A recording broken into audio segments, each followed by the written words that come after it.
Have you been denied your claim, didn't get the increase you thought you're entitled to, but now you're confused? What do I do? Do I do a higher level review or do I do a supplemental claim? Welcome to VA Made Easy. I'm VA accredited attorney and U.S. Army combat veteran Ed Farmer. Today we're going to discuss the difference between a higher level review and a supplemental claim option. Stick around to the end. I'll tell you when you could use both, and I'll also give you a fourth bonus option you could use to appeal your claim. If you're looking for individualized representation, visit me at vetlawoffice.com.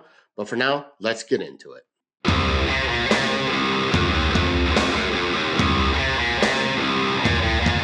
Let's start with supplemental appeals. So for any supplemental appeal you file, you must also submit new and relevant evidence. New evidence meaning you've never submitted it before, the VA's never considered it before. Relevant means it goes to proving your case. So when it comes to service connection, relevant evidence is evidence that's going to prove either you have a current disability, something happened in service, or that medical opinion linking your current disability to that in-service event. It may also include evidence that you're entitled to a higher rating if that is what you're appealing. But any supplemental claim does require new and relevant evidence. Let's talk about when you want to file a supplemental claim. So if you've been denied service connection more than a year ago, you won't have a choice but to file a supplemental claim with new and relevant evidence. So figure out why you were denied more than a year ago, obtain some evidence that helps win service connection, and submit that supplemental claim with that new and relevant evidence. If you've been denied service connection less than a year ago or denied a rating increase less than a year ago, but you don't have enough evidence to currently win your claim, you need new evidence to win service connection or prove that you're entitled to that higher rating.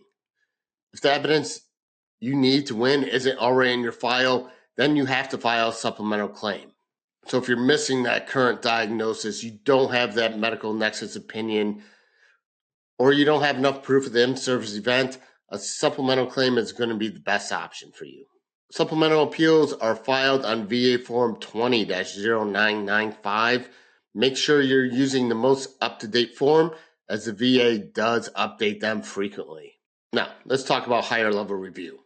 In order to file a higher level review, it must be 1 year or less since you got your decision. Unlike a supplemental appeal, with a higher level review, you cannot submit any new evidence.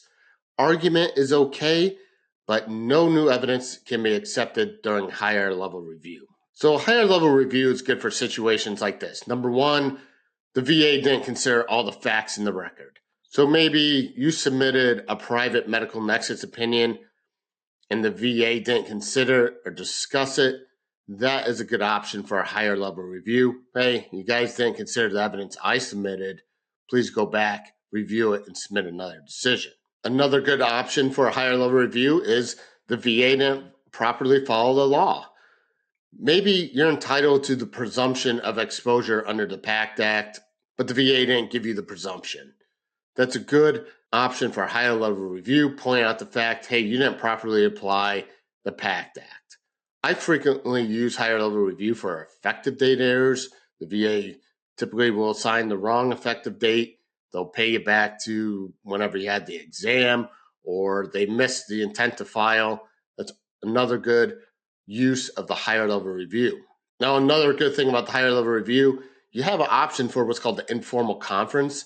So you could actually talk to the higher level reviewer and point out what you think the error is in the last decision. I did a whole video about higher level review informal conferences. I'll put a link in the description. Check it out. In order to file a higher level review, you want to use VA Form 20-0996. All right, so now we discussed supplemental claims. We discussed higher level reviews. Did you know you could actually choose both at the same time? Let me give you an example. Say you were granted PTSD, but the effective date only goes back to the date of the exam. Let's say you're also denied sleep apnea because you received a negative nexus opinion from the CMP examiner. Well, you could file a higher level review on the PTSD, arguing the correct effective date, And you could file a supplemental claim on the sleep apnea and maybe get your own medical nexus opinion. So you're not limited to choosing just higher level review or supplemental claim. You could actually split your issues up, and some go down supplemental appeal track and some go down the higher level review track. Now, you have a fourth option. It's choose neither higher level review or supplemental claim, and you could appeal your case to the judge at the Board of Veterans Appeals. Now, I did a whole video about the Board of Veterans Appeals, and when you want to go there, again, I'll put a link in the description. Check it out. And that's all I got, guys. Keep watching, keep liking, keep sharing, keep subscribing. Again, if you're looking for some more individualized help, visit me at vetlawoffice.com.